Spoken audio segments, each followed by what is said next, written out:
નમસ્કાર મિત્રો, વિડીયોમાં તમારું સ્વાગત છે। જી હા મિત્રો, અત્યારે હાલ મોટા અને મહત્વના સમાચાર સામે આવી રહ્યા છે। તો મિત્રો, સમાચારમાં વાત કરીએ તો ગુજરાતમાં ભારે વરસાદ બાદ રોગચાળો બેકાબુ બનતો જઈ રહ્યો છે। નોંધનીય છે કે મહાનગરો અને પ્રાણીજન્ય અને વાહજન્ય રોગચાળાએ માથું ઉંચક્યું છે। સુરત શહેરમાં પણ ઓપીડીમાં દર્દીઓની કતાર જોવા મળી રહી છે। ત્યારે છેલ્લા 24 કલાકમાં 2 વ્યક્તિઓના તાવ આવવાથી મોત નીપજ્યા છે।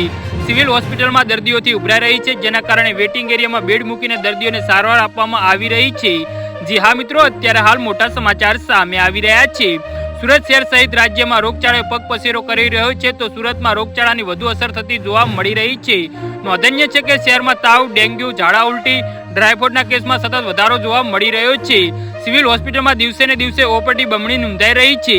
જી હા મિત્રો, જેના કારણે ડોક્ટરો પણ હવે ચિંતામાં મુકાયા છે। સુરતમાં અત્યાર સુધીમાં રોગચાળાએ ઘણા લોકોના મોત થયા છે। જો આરોગ્ય વિભાગ દરેક વિસ્તારમાં જઈ દવાનો છંટકાવ તેમજ ફોગિંગ નહીં કરે તો હજુ પણ રોગચાળો વધી શકે છે।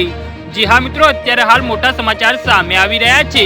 તો મિત્રો, સમાચારમાં વધુ વિગતવાર વાત કરીએ તો 60 વર્ષીય વૃદ્ધા અને 35 વર્ષીય યુવક લેપ્ટોસ્પાઇરોસિસની ઝપેટમાં આવી ગયા છે। સુરત શહેરમાં રોગચાળો વધતા સરકારી હોસ્પિટલમાં ઓપીડીની સંખ્યામાં પણ વધારો થયો છે। ગઈકાલે તાવમાં 4 વર્ષના બાળકનું મોત થયું છે। જી હા મિત્રો, તો આના વિશે તમારું શું કહેવું છે તો કોમેન્ટ બોક્સમાં જરૂરથી જણાવજો। ધન્યવાદ।